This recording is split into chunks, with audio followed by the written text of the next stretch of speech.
नमस्कार दोस्तों, स्वागत है आप सभी का जेन्युइन क्लासेज में। राजस्थान की आर्ट एंड कल्चर हम लोग पढ़ रहे हैं और राजस्थान की आर्ट एंड कल्चर में दोस्तों राजस्थान के प्रमुख लोक देवता मैं आपको पढ़ा चुका हूं। उम्मीद है आपको वो टॉपिक अच्छे समझ में आया है। एक ही वीडियो में हमने जितने भी महत्वपूर्ण यहाँ पर राजस्थान के लोक देवता हैं उनसे संबंधित सवाल है वो कवर कर लिए थे। तो आज का अपना टॉपिक होने वाला है राजस्थान की हस्तकला। राजस्थान की हस्तकला बहुत छोटा टॉपिक है, लेकिन राजस्थान की कोई भी एग्जाम हो, चाहे आपका पीटीटी हो, बीएसटीसी हो, सीईटी हो, एलडीसी, पटवार, पशु परिचर, इसमें 2-3 सवाल इस टॉपिक से बनेंगे। तो आइए इस टॉपिक को कवर करते हैं और क्लास की शुरुआत करते हैं। साथियों, सबसे पहले हम बात करेंगे राजस्थान की हस्तकला में, वो है दोस्तों थेवा कला। थेवा कला की दोस्तों बात करें तो थेवा कला कहाँ की है, इस कला में क्या होता है, ठीक है ना, ये मैं आपको बताऊंगा। तो थेवा कला में क्या होता है साथियों, इस कला में रंगीन बेल्जियम कांच पर काम किया जाता है। यानी थेवा कला दोस्तों प्रतापगढ़, आपने सुना होगा। थेवा कला कहाँ की है, प्रतापगढ़ की है, ये मैं आपको बता देता हूं। प्रतापगढ़ थेवा कला का प्रमुख केंद्र है पूरे विश्व में। पूरे विश्व में थेवा कला का जो प्रमुख केंद्र है वो प्रतापगढ़ है। और थेवा कला में क्या काम होता है साथियों, तो रंगीन बेल्जियम कांच पर काम किया जाता है। इसमें काम किया जाता है, कांच का वर्क होता है दोस्तों, बेल्जियम कांच पर यहां पर कारीगरी की जाती है। साथियों, प्रतापगढ़ का जो सोनी परिवार है, ये सोनी परिवार इस कला में सिद्ध हस्त है। ये बात आप लोग यहां पर ध्यान रखेंगे। साथियों, जो सोनी परिवार है, इनके नाथूजी सोनी, नाथूजी सोनी जो है ये सिद्ध हस्त कलाकार है, ठीक है ना। याद रखना कि नाथूजी जो सोनी है वो इस कला में इनको मतलब इस कला को प्रारंभ किया था और काफी फेमस कलाकार हैं इस कला के। तो थेवा कला से सवाल बनेगा कि थेवा कला का संबंध कहां से है साथियों, तो थेवा कला का संबंध आपके प्रतापगढ़ से है। ये बात आपको ध्यान रखनी है। थेवा कला में सोनी परिवार, प्रतापगढ़ का सोनी परिवार सिद्ध हस्त है और सोनी परिवार के जो नाथूजी सोनी हैं इन्होंने इसकी शुरुआत की थी। इसमें बेल्जियम कांच पर कार्य किया जाता है, याद रखना। साथियों, नेक्स्ट यहां पर जो आपको बात याद रखनी है कि जो आपका थेवा कला है इसके अन्य कलाकार का जो नाम है आपको याद रखना है, गिरीश जी। आपसे एग्जाम में पूछा जा सकता है कि गिरीश जी का संबंध किस कला से है, तो इसका संबंध यहां पर जो है थेवा कला से आपका हो जाएगा।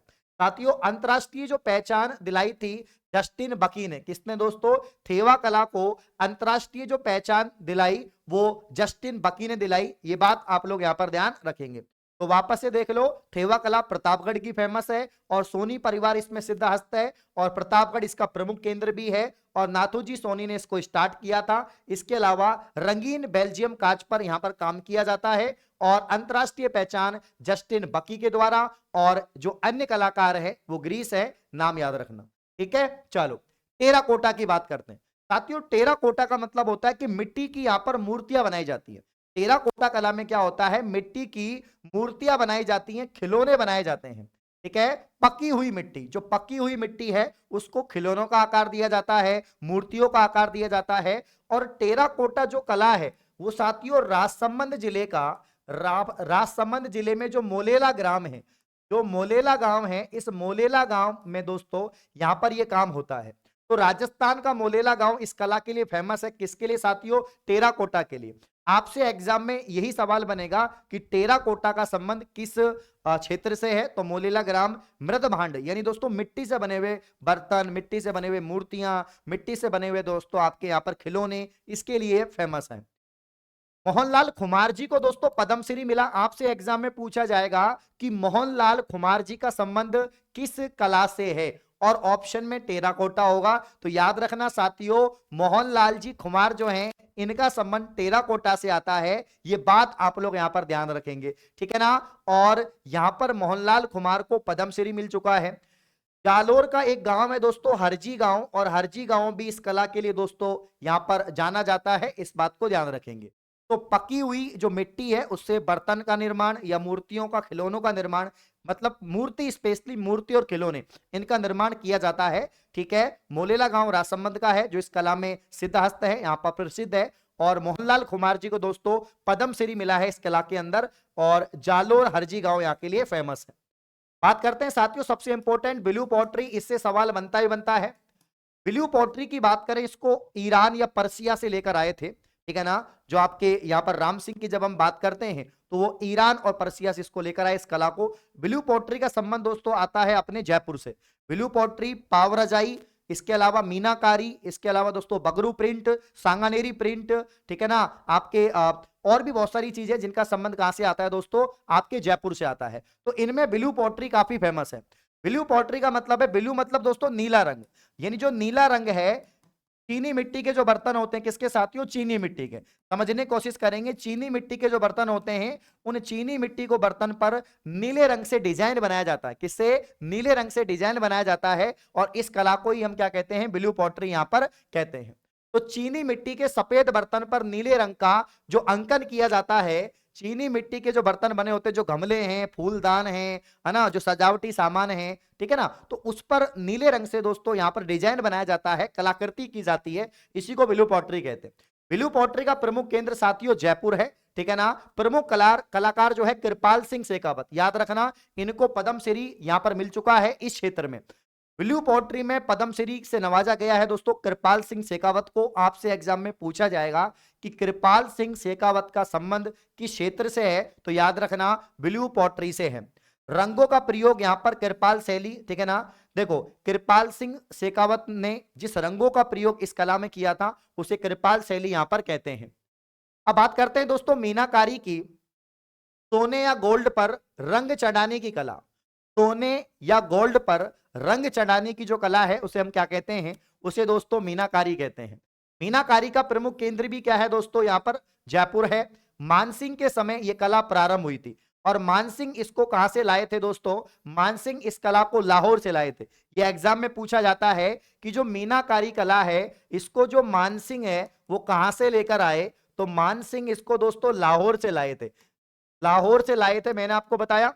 जबकि मैंने कहा कि राम सिंह की बात करें, वो ईरान पर्सिया से उस कला को लेकर आए थे, ब्लू पॉटरी को। जबकि राम सिंह लाहौर से मीनाकारी को लेकर आए। मीनाकारी का मतलब है सोने पर, गोल्ड पर काम करना, जेवरातों का, आभूषणों का काम करना, ठीक है ना। और इसके प्रमुख कलाकार थे मीनाकारी कला के, वो थे कुदरत सिंह, यानी पद्मश्री से इनको नवाजा गया। साथियों, आपसे पूछा जाएगा कि ब्लू पॉटरी के प्रमुख कलाकार कौन, तो ब्लू पॉटरी के प्रमुख कलाकार आपके कृपाल सिंह शेखावत। और आपसे पूछा जाएगा कुदरत सिंह का संबंध किस कला से आता है, तो जयपुर की मीनाकारी कला से कुदरत सिंह का संबंध है, याद रखना, ठीक है। तो मीनाकारी के बारे में यही जानकारी है कि आप लोग को पूछा जाएगा कहां से संबंधित है, जयपुर से संबंधित है, याद रखना। इसके अलावा साथियों सोने पर यहां पर चढ़ाने का काम किया जाता है, रंग चढ़ाने का, सोने पर कलाकृति की जाती है। प्रमुख केंद्र जयपुर है, मानसिंह के समय प्रारंभ हुआ था, प्रमुख कलाकार कुदरत सिंह है, ध्यान रखना। उस्ता कला, दोस्तों नाम से पता लग रहा है उस्ता कला, और उस्ता कला का संबंध दोस्तों आपके आता है बीकानेर से। कहां से आता है, बीकानेर से। बीकानेर की बात हो दोस्तों, ऊंटों की बात ना हो तो क्या होगा, राजस्थान का 2014 के बाद दोस्तों राज्य पशुधन आपका ऊंट है। राजस्थान और रेगिस्तान का जहाज ऊंट को कहते हैं। अब भारत के 80% ऊंट दोस्तों राजस्थान में पाए जाते हैं। तो राजस्थान की बात करें तो यहां पर ऊंट की कहाल पर, ऊंट की कहाल पर जो सोने का काम किया जाता है, इसी को हम क्या कहते हैं साथियों, उस्ता कला कहते हैं। उस्ता कला का संबंध दोस्तों कहां से आता है, तो बीकानेर से आता है। ऊंटों पर कलाकृति की जाती है, कहां पर साथियों, ऊंटों पर कलाकृति की जाती है, याद रखना। ऊंट की खाल पर सोने से काम यहां पर किया जाता है। महाराजा अनूप सिंह के समय में, याद रखना इंपॉर्टेंट है, महाराजा अनूप सिंह के समय में ये जो कला है वो प्रसिद्ध हुई थी। ऊंट के बारे में आपसे पूछा जाएगा कि राष्ट्रीय ऊंट अनुसंधान केंद्र कहां पर है, बीकानेर में है। आपसे पूछा जा सकता है दोस्तों एशिया की सबसे बड़ी ऊन मंडी कहां पर है, बीकानेर में है। आपसे पूछा जा सकता है बीकानेर के बारे में, जो मथेरन कला है उसका संबंध भी बीकानेर से है, याद रखना। और यहां पर जो आभूषण होता है, ऊंट का आभूषण, उसे हम क्या कहते हैं, उसे गोरबंद कहते हैं, जो उसकी नकेल होती है, रस्सी होती है गले में डालने वाली। प्रमुख कलाकार हैं हिसामुद्दीन उस्ता, इनको पद्मश्री मिला। काफी बार एग्जाम में पूछा गया है, स्वर्गीय हिसामुद्दीन उस्ता, स्वर्गीय हिसामुद्दीन उस्ता जो प्रमुख कलाकार हैं दोस्तों, किसके प्रमुख कलाकार थे, आपके उस्ता कला के। याद रखना, ऊंटों पर सोने की जो कढ़ाई की जाती थी, डिजाइन बनाया जाता था ऊंट की खाल पर, उसको। तो वापस से रिपीट कर रहा हूं, उस्ता कला का संबंध बीकानेर सर है, बीकानेर से है। ऊंट की खाल पर सोने की कलाकृति की जाती है, डिजाइन बनाया जाता है, ठीक है ना। और महाराजा अनूप सिंह के समय यह कला शुरू होती है, और प्रमुख कलाकार स्वर्गीय हिसामुद्दीन उस्ता, जिन्हें पद्मश्री से नवाजा जाता है। साथियों, फड़ चित्रण, अब देखो फड़ का मतलब होता है दोस्तों, ये कपड़े पर कपड़े पर क्या किया जाता है, चित्रण किया जाता है, इसको फड़ कला कहते हैं। देखो, कागज पर चित्रण हो उसे पाना कहते हैं, पाना, लक्ष्मी जी का पाना दिवाली पर हम, तो उसमें कागज में फोटो होती है। अगर फोटो अगर कपड़े पर हो तो उसे फड़ कहते हैं, ठीक है ना, ये बात आप लोग ध्यान रखना। मथेरन का मतलब दीवार, गीली दीवारों पर कोई चित्र बनाए उसे मथेरन कहते हैं, ठीक है, तो ये ध्यान रखना। तो यहां पर दोस्तों जो फड़ चित्रण है इसका प्रमुख क्षेत्र है सापुरा। सापुरा जो पहले भीलवाड़ा में आता था, अभी सापुरा सापुरा जिला बन गया है। तो फड़ चित्रण सापुरा का प्रसिद्ध है। सापुरा का जोशी परिवार इसके अंदर प्रसिद्ध है। सापुरा का जोशी परिवार, आपसे पूछा जाएगा कि जो फड़ चित्रण है इसमें कौन सा परिवार प्रसिद्ध है, तो सापुरा का जोशी परिवार साथियों काफी फेमस है, याद रखना। श्रीलाल जोशी की बात करें, प्रमुख चित्रकार हैं इसके। अब जोशी परिवार के श्रीलाल जोशी जी काफी फेमस है ना, श्रीलाल जोशी। तो आपसे पूछा जा सकता है कि श्रीलाल जोशी का संबंध किस चित्रकला से है, या दोस्तों किस यहाँ पर हस्तकला से है, तो आंसर क्या हो जाएगा दोस्तों, फड़ चित्रण। फड़ चित्रण सापुरा से आपका राइट आंसर यहां पर हो जाएगा। भारत की प्रथम महिला फड़ चितेरी पार्वती जोशी, लिखो, आपसे पूछा जाएगा कि फड़ चितेरा या फड़ चित्रण यहां पर दोस्तों प्रसिद्ध किया था श्रीलाल जोशी ने, और भारत की पहली महिला फड़ चितेरी कौन है, तो यहां पर इनकी पत्नी पार्वती जोशी, यानी यहां पर श्रीलाल जोशी की पत्नी पार्वती जोशी, ठीक है ना। तो फड़ चित्रण सापुरा का फेमस है। और यहां पर दोस्तों क्या किया जाता है कि जो आपके देवी देवताओं का चित्र बनाया जाता है कपड़े पर, कपड़े पर देवी देवताओं का चित्रकारी की जाती है, ये कला है। जोशी परिवार इसमें फेमस है, नाथूराम सोनी, सॉरी नाथूराम जी आपके, नाथूराम जोशी, और इसके अलावा दोस्तों यहां पर पार्वती जोशी। बादला, बादला दोस्तों पानी का बना एक पात्र है, सीईटी में सवाल पूछा था, काफी बार एग्जाम में पूछा जा चुका है सवाल, ठीक है ना। बादला क्या होता है दोस्तों, मैं आपको बताता हूं। बादला एक पानी का पात्र है, जोधपुर का, जोधपुर में दोस्तों एक पानी का पात्र फेमस है, पानी का पात्र। पानी की बोतल भी लिखा होता है ऑप्शन में, पानी की या तो बोतल लिख देते हैं, या पानी की दोस्तों पात्र, पानी का पात्र लिख देते हैं, यह बात ध्यान रखना। तो यहां पर आप लोग ध्यान देंगे साथियों, यहां पर आप लोग ध्यान देंगे कि पानी को ठंडा रखने के लिए जो बर्तन होता है उसे बादला कहते हैं, जोधपुर। ये कला जोधपुर की फेमस है दोस्तों, जोधपुर की, याद रखना, एग्जाम में पूछा जाएगा कहां की कला है दोस्तों, जोधपुर की, जोधपुर की ये है। और इसमें क्या होता है साथियों, इसमें मैं आपको बता देता हूं कि ये जो बादला है ये जस्ते का बना होता है, जस्ते का बना पानी का पात्र, याद रखना, पानी का पात्र है, जस्ते का बना पानी का पात्र है, इस बात को ध्यान रखेंगे। अगला सवाल, तारकशी के जेवर साथियों, बादला याद हो जाएगा, पूछा गया फिर पूछा जा सकता है, जोधपुर का है बादला हस्तकला। पानी के ठंडे पात्र होते हैं, पानी की बोतल कह दो, जस्ते के बने होते हैं, ठीक है ना। हाँ, तारकशी के जेवर दोस्तों, तारकशी के जेवर, गुलाबी गणगौर, और इसके अलावा पिछवाई चित्रकला, ये दोस्तों आपके कहां की फेमस है, तो पिछवाई चित्रकला, गुलाबी गणगौर और तारकशी के जेवर नाथ द्वारा के फेमस है। कहां के दोस्तों, नाथ द्वारा। तो तारकशी जेवर नाथ द्वारा के हैं, चांदी के पतले तारों के जेवर हैं, मतलब कि आभूषण पर, जेवर पर चांदी के जो तार है उससे कलाकृति की जाती है, उससे डिजाइन बनाया जाता है, उसी को हम तारकशी के जेवर कहते हैं। इस बात को आप लोग साथियों ध्यान रखेंगे। तो यहां पर तारकशी के जेवर अगर हो तो नाथ द्वारा राजसंबंध, नाथ द्वारा राजसंबंध, चांदी के पतले तारों के जेवर हैं। मिरर वर्क, कांच पर जो वर्क होता है, मिरर वर्क, कांच से जो वर्क होता है वो जैसलमेर में। मिरर वर्क कहां का प्रसिद्ध है, जैसलमेर का है। पेच वर्क शेखावाटी, आपसे पूछा जाएगा, जैसे कोफ्तगिरी आपसे पूछे गई, वैसे तो कोफ्तगिरी मेवाड़ से संबंधित है, लेकिन प्रमुख जो कोफ्तगिरी की जाती है वो अलवर जयपुर में की जाती है। उसी प्रकार से पेचवर्क की बात करें, पेचवर्क आपका शेखावाटी, कांच पर, कांच से जो काम किया जाता है मिरर वर्क, वो आपका जैसलमेर। लोहा के औजार दोस्तों, लोहा के जो औजार हैं, लोहा के जो औजार हैं वो आपके दोस्तों नागौर। और तलवार की बात करें, तलवार कहां की फेमस है, तलवार कहां बनाई जाती है, सिरोही, तो तलवार प्रसिद्ध है सिरोही की। जबकि लोहा का जो औजार है वो नागौर, नागौर में दोस्तों लोहा के औजारों के लिए जाना जाता है। खेल के सामानों के लिए हनुमानगढ़ जाना जाता है, जो भी आपके हॉकी बनती है, बल्ला बनता है, जो भी चीजें बनती है, खेल के जो सामान है, औजार हैं, वो हनुमानगढ़ उसके लिए फेमस है। रमकड़ा उद्योग के लिए गलियाकोट डूंगरपुर दोस्तों, रमकड़ा मतलब इसमें वही खिलौने विलौने बनाए जाते हैं मिट्टी के, तो इसे रमकड़ा उद्योग कहते हैं। और रमकड़ा जो उद्योग है साथियों, ये आपका गलियाकोट डूंगरपुर का, गलियाकोट डूंगरपुर, डूंगरपुर का यहाँ पर फेमस है, याद रखना साथियों। काष्ठ कला, काष्ठ मतलब लकड़ी, लकड़ी की जो चीजें बनती हैं, लकड़ी का जो सामान बनता है, लकड़ी से जो भी बनता है, मूर्तियां, मंदिर, वो सब, तो लकड़ी के लिए बस्सी चित्तौड़, काष्ठ कला, काष्ठ मतलब लकड़ी, लकड़ी के लिए जो राजस्थान में प्रसिद्ध है वो है साथियों आपके बस्सी चित्तौड़। लकड़ी जहां पर भी आ जाए बस्सी चित्तौड़ कर देना, काष्ठ कला की मूर्तियां और यहां पर बनते हैं।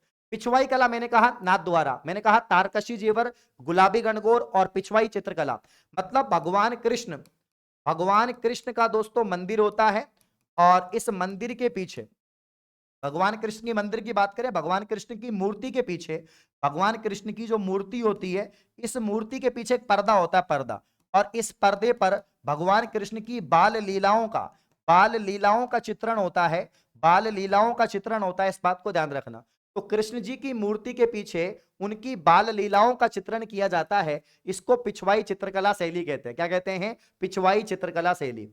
यानी भगवान कृष्ण की मूर्ति के पीछे जो पर्दा होता है, पर्दा लगाया जाता है, उसमें उनकी बाल लीलाओं के चित्रण का अंकन किया गया है, उसे पिछवाई शैली कहते हैं। पिछवाई शैली नाथ द्वारा की फेमस है, याद रखना, ठीक है। और ये दोस्तों मथुरा से आई थी, मथुरा से राजस्थान में आती है, मथुरा के कलाकार इसको लेकर आते हैं। पाव रजाई जयपुर की फेमस है। अगर दोस्तों हम लहरिया साड़ी की बात करें, लहरिया साड़ी जयपुर की फेमस है। अगर हम पोमचा की बात करें साथियों, पोमचा जो है वो भी जयपुर का फेमस है, याद रखना। पाव रजाई यहाँ पर जयपुर की है, मतलब हल्की रजाई होती है इसलिए इसको पाव रजाई कहते हैं, लेकिन गर्मी बहुत ज्यादा लगती है इसमें, ठीक है। कोटा डोरिया, कैथून कोटा, कोटा डोरिया या दोस्तों आपके मसूरिया साड़ी। देखो कोटा डोरिया या जो आपके मसूरिया साड़ी है, तो कोटा डोरिया तो फेमस है, कैथून कोटा, जबकि मसूरिया दोस्तों मांगरोल 12, मसूरिया मांगरोल 12। तलवार के लिए सिरोही मैंने आपको बताई दिया, तो याद रखना पाव रजाई जयपुर, लहरिया जयपुर, पोमचा जयपुर, बंदेज कला। अगर आपसे पूछे बंदेज कला के लिए, तो बंदेज कला के लिए भी जयपुर दोस्तों, बंदेज कला के लिए भी जयपुर। मसूरिया के लिए मांगरोल, मसूरिया। कोटा डोरिया, कोटा डोरिया या दोस्तों आपके जो कोटा डोरिया या जो ब्लैक पोट्री, अगर आपसे पूछे ब्लैक पोट्री दोस्तों कहाँ की फेमस है, तो ब्लैक पोट्री आपके कोटा की। ब्लू पोट्री जयपुर की और black pottery Kota. Black pottery अगर आपसे पूछे तो ब्लैक पोट्री कोटा, याद रखना, ठीक है।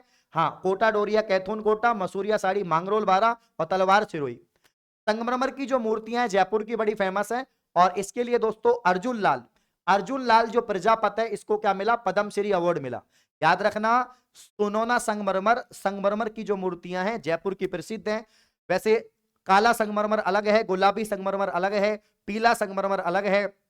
आपका दोस्तों जयपुर का संगमरमर काफी फेमस है, अर्जुन लाल प्रजापत को इसके लिए पद्मश्री अवार्ड मिला।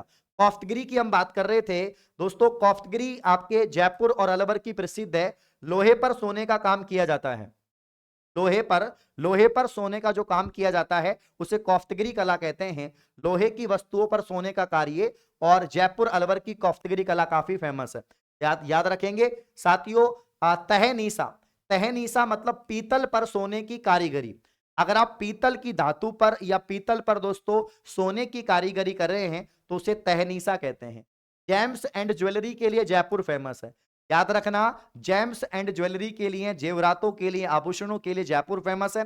तहनीसा एक कला है जो पीतल पे कलाकारी होती है, अलवर की है। पत्थर मूर्ति कला के लिए दोस्तों तलवाड़ा बांसवाड़ा, जहां पर त्रिपुरा सुंदरी का मंदिर भी है, और पत्थर मूर्ति कला मतलब पत्थर की मूर्तियां यहां पर बनती हैं, तलवाड़ा आपके बांसवाड़ा में। आला गीला कारीगरी बीकानेर की फेमस है, मथेरन कला बीकानेर की फेमस है। ब्लैक पोट्री मैंने बताया कोटा की, ब्लैक पोट्री मैंने आपको बताया साथियों कोटा की फेमस है, इस बात को आप लोग ध्यान रखेंगे, ठीक है ना। तो ब्लैक पोट्री कोटा हो गई, बाकी कोटा की मैंने कोटा डोरिया बताई आपको, मसूरिया साड़ी 12 मांगरोल आपके। आला गीला कारीगरी बीकानेर, मथेरन कला दोस्तों, मथेरन कला जो है आपके बीकानेर, है ना। पत्थर की मूर्ति Talwara Banswara. Gems and jewellery Jaipur हो जाएगा। तहनीसा पीतल पर सोने की कारीगरी, और ये दोस्तों अलवर की फेमस, ना कि अलवर की। कोफ्तगिरी मैंने आपको बता दी है दोस्तों, कोफ्तगिरी आप लोग याद रखना। कोटा डोरिया, मसूरिया साड़ी, बाकी सांगानेरी प्रिंट आपको पता है। अब इसमें अजरक प्रिंट शायद नहीं पढ़ा आपने, अजरक प्रिंट लिखना, अजरक प्रिंट लिखो, अजरक प्रिंट दोस्तों, ठीक है ना। हस्तकला में अजरक प्रिंट बहुत आती है, अजरक प्रिंट की साथियों यहां पर बात करें तो अजरक प्रिंट कहां की फेमस है, तो भैया बालोतरा, अजरक प्रिंट बालोतरा की है, बाड़मेर। अब बालोतरा आप कर सकते हो, पहले अजरक प्रिंट बाड़मेर की होती थी, अब बालोतरा आपकी हो जाएगी, ठीक है। अजरक प्रिंट दोस्तों अगर हम बात करें यहां पर दोस्तों, जैसे जो दाबू प्रिंट है, दाबू प्रिंट चित्तौड़गढ़, दाबू प्रिंट, ठीक है ना। और आजम जाजम प्रिंट भी होती है, आजम जाजम प्रिंट भी होती है, ठीक है ना, याद रखना, दाबू प्रिंट और आजम जाजम प्रिंट चित्तौड़गढ़, ठीक है ना। यहाँ पर साथियों अगर आपसे पूछा जाए अजरक प्रिंट बालोतरा, ठीक है, अजरक प्रिंट बालोतरा, सांगानेरी प्रिंट आपका जयपुर, बगरू प्रिंट आपका जयपुर, ये आप लोग ध्यान रखेंगे, ठीक है। चलिए, तो ये कुछ आपके हस्तकला से संबंधित सवाल है जो आपके एग्जाम में बार बार पूछे जाते हैं, जो आपको पता होना चाहिए और आपको याद भी होना चाहिए। तो छोटा सा टॉपिक है, ज्यादा बड़ा टॉपिक नहीं है, यहीं से आपकी एग्जाम में सवाल बनते हैं, ठीक है साथियों। तो उम्मीद है आपको क्लास अच्छी लगी है। इस प्रकार की और क्लास पाने के लिए आप चैनल को सब्सक्राइब करेंगे। धन्यवाद।